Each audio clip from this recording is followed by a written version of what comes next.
You're listening to Little Green Cheese, episode 74.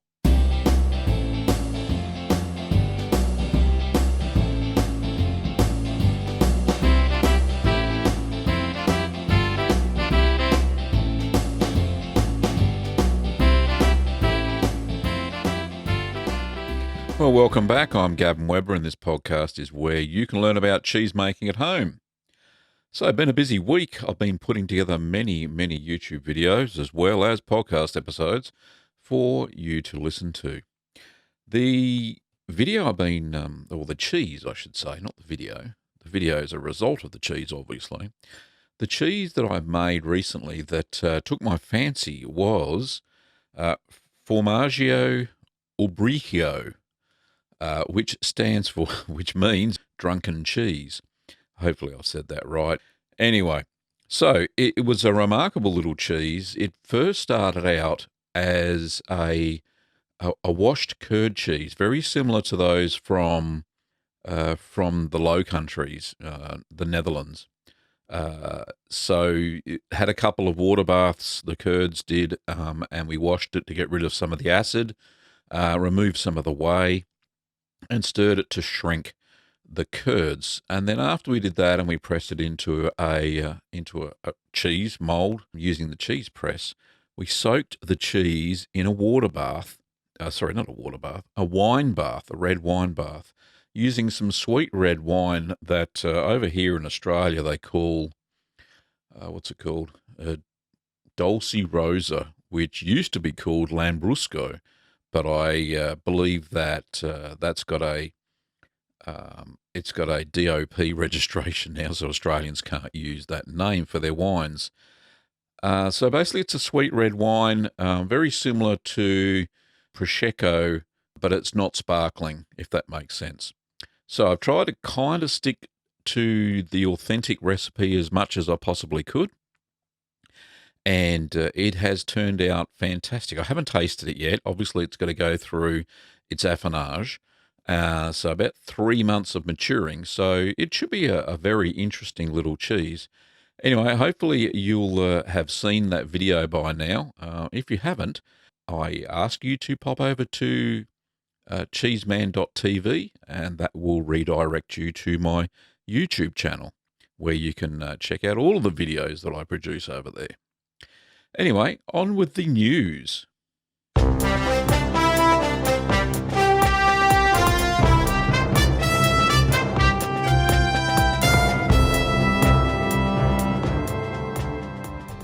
So, we have a story from the New York Times, and apparently the French are up in arms.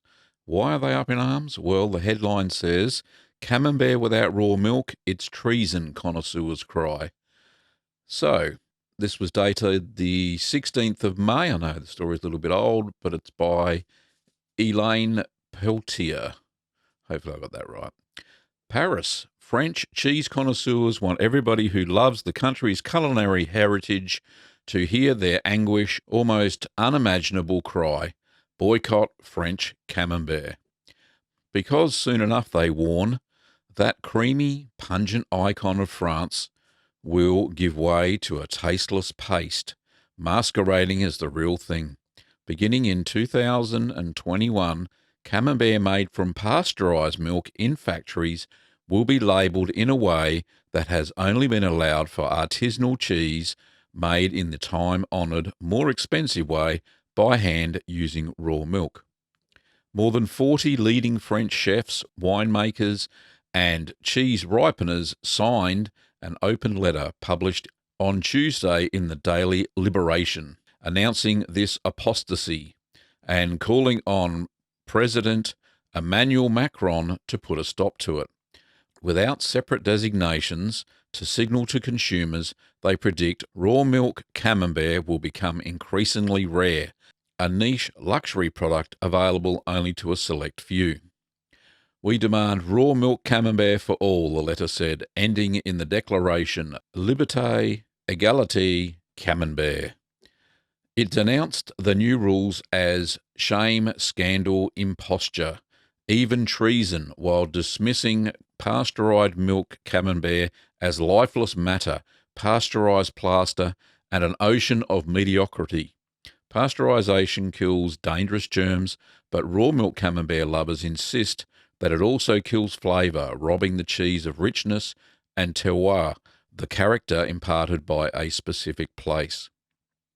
Some of the signatories, like the letter's author, Veronique Rich Legereau, I can't even say that properly. Anyway, president of a group devout to traditional cheeses, and Francis Bourgeon, a noted cheesemonger, even called for a boycott of Camembert if the change takes effect.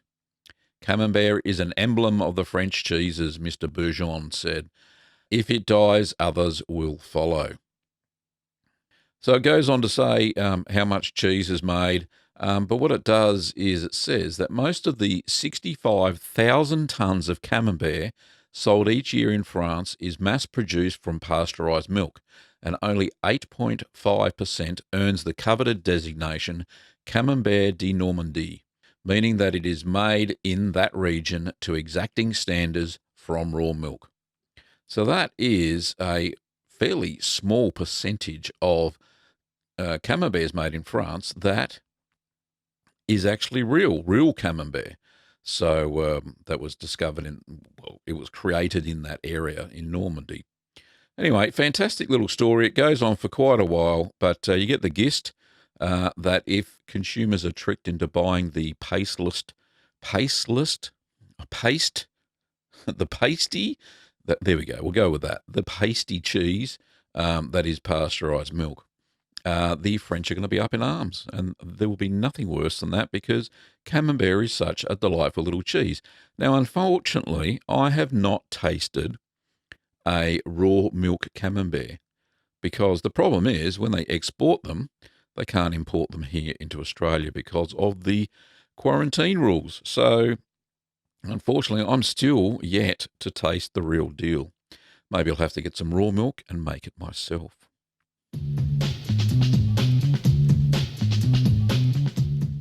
Okay, on to some listener questions. The first question is from Daniel.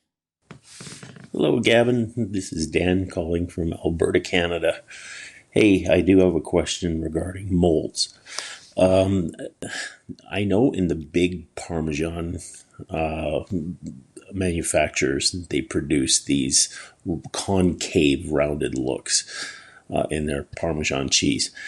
How do you get the rounded look on smaller ones? Is that a natural process, or do they have smaller molds with that concave rounded-sided look to the cheese? Thanks for everything you do. Talk to you later. Well, thanks, Dan. Appreciate the question. Yes, there are concave molds out there. Quite a few cheese suppliers do have them. They're known as Gouda molds, I think, most of them, or Tome molds.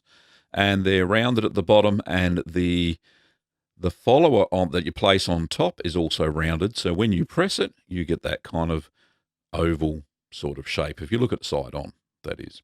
So concave is what you're saying. So yes, you can buy those sorts of molds for smaller cheeses, and I think even up to about that size mold for cheeses that are about 6 kilograms, or what's that, 12 pounds roughly.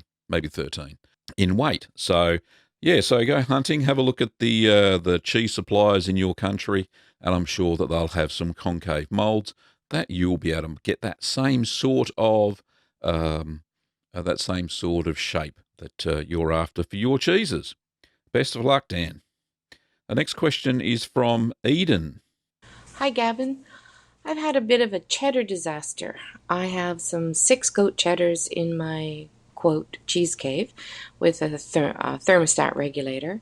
Went in just now to check them and discovered that it had blown a fuse and now it had gone up to 20 degrees Celsius. The front cheddars were kind of warm, and I'm wondering, is it a disaster? I'm just starting to cool it off again now. Have I lost all 6 of my goat cheddars? I am very sad. Thank you. Don't be sad, Eden. And thanks for your question. I think because you've caught it quite quickly, and it hasn't been like days and days you would not have any issue by putting the temperature back down to whatever it should be. What is it, 13 degrees Celsius, 55 Fahrenheit, and your cheeses will survive one day at a higher temperature. You certainly will not have wrecked those cheeses. They may have accelerated their maturation process a little bit by a matter of days, maybe weeks, but they will still turn out to be wonderful goat's cheddars. So congratulations on all those cheeses that you've made too, Eden. Hopefully they'll all turn out okay and you won't have any issues. But yeah, a couple of hours won't make any difference whatsoever. That's like leaving your cheese that you've just taken out of the press and you're air drying it for an extra couple of days. No big deal. It's not going to change the flavour profile that much. Hopefully that answers your question. Thanks for sending me a voicemail, Eden. The next one is from Ken. Hi Gavin, this is Ken Wibley, UK. I recently made a cheddar that I've been told I've overpressed. It came out at about 1.8 kilos instead of 2.3. Will this make a difference to its final outcome, do you think? Okay, I look forward to seeing the response. Thank you. Hey Ken, thanks for your voicemail and your question. How do you know it's overpressed? That's my first question to you. Who told you it was overpressed? Have they actually cut into your cheese and looked at the side profile of it? Have they tasted your cheese? So there'd be questions I'd be answering back personally. You've got to remember that home cheese makers, there's no right and wrong thing. Okay? So what somebody may call overpressed, you may say is a firm cheese. That's the way I'd pitch it anyway. Yeah, there's no right and wrong way to do anything. If you're trying to replicate cheese that you've tasted from a mass producer, why not just buy the cheese from the mass producer? If you want artisan cheese, just enjoy what you're making, mate. Really, that's where I'm coming from. And that's when I have successes and not so successes, then I treat them all with the same, that it's just a big experiment. It's one of life's great joys, and that is making cheese by yourself or with friends at home in your own kitchen. Whatever it turns out like, it will be an absolute treat anyway. So thanks for your question. Not having any photos or anything, I can't tell if it's overpressed. But like I said, I would query straight back and say, how do you know it's overpressed? Anyway, thanks for your question, Ken. The next question is from Lynn. I would like to see you make Telemea, Telemea, a Romanian cheese similar to feta. Thank you. Now, Lynn, thanks for that. Nice quick one. I have not been able to find a recipe for Telemea. I know that Romanian cheese, and similar to Bulgarian cheese, that they have a type of feta. No, they can't call it feta because feta is actually a Greek designation cheese. And let me just, from what I can tell, this is just from research. I haven't made one myself. So they actually have a higher percentage of goat's milk in those cheeses than sheep's milk. So traditional feta is 70% ewe's milk or sheep's milk and 30% goat's milk. Now, the higher amount of goat's milk that you add, the more tart or piquant that the flavour of the cheese will be, the more spiciness or the more flavour. Well, I'm not going to say flavour because they all have flavour, don't they? The sharper, that's probably the best word. So the sharper the cheese will be. So I actually do have a recipe, and I will put it in the show notes for you. I have a full goat's milk feta cheese, which is in the style of Bulgarian feta, which is very similar, from what I can tell, to Telemea. So hopefully that'll help, and I do actually have a video for that, and then you can just check that out. The recipe for that cheese will actually be featuring in my new book, which I'm now halfway through. Curd nerds, rejoice. It will be in Keep Calm and Make More Cheese, which is the title for my new book. So, yes, I actually typed that recipe into the book today. If you can't wait for the book, then pop over to the YouTube video. Like I said, I'll leave it in the show notes to this podcast. Anyway, fantastic, and thank you very much for your question, Lynn.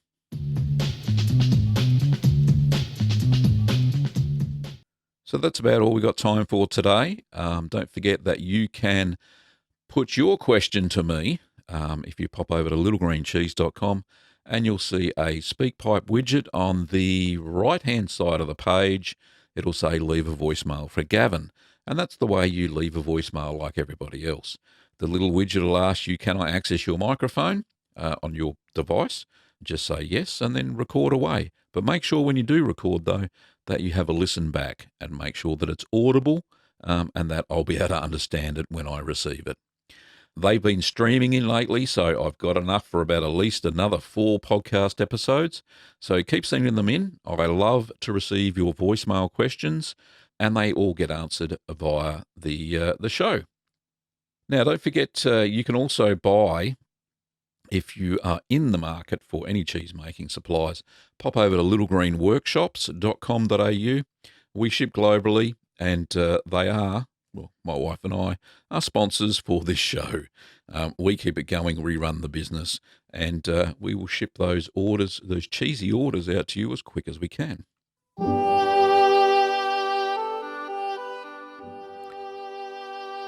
You've been listening to Little Green Cheese Podcast. You can pick up my cheese-making ebook, Keep Calm and Make Cheese, over at any good ebook retailer.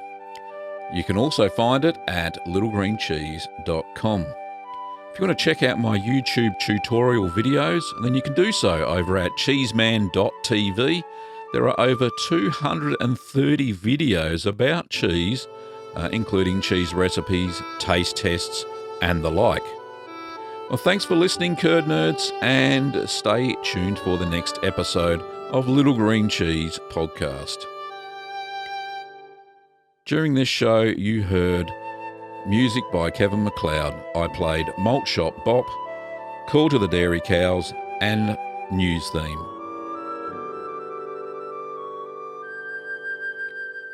Bye.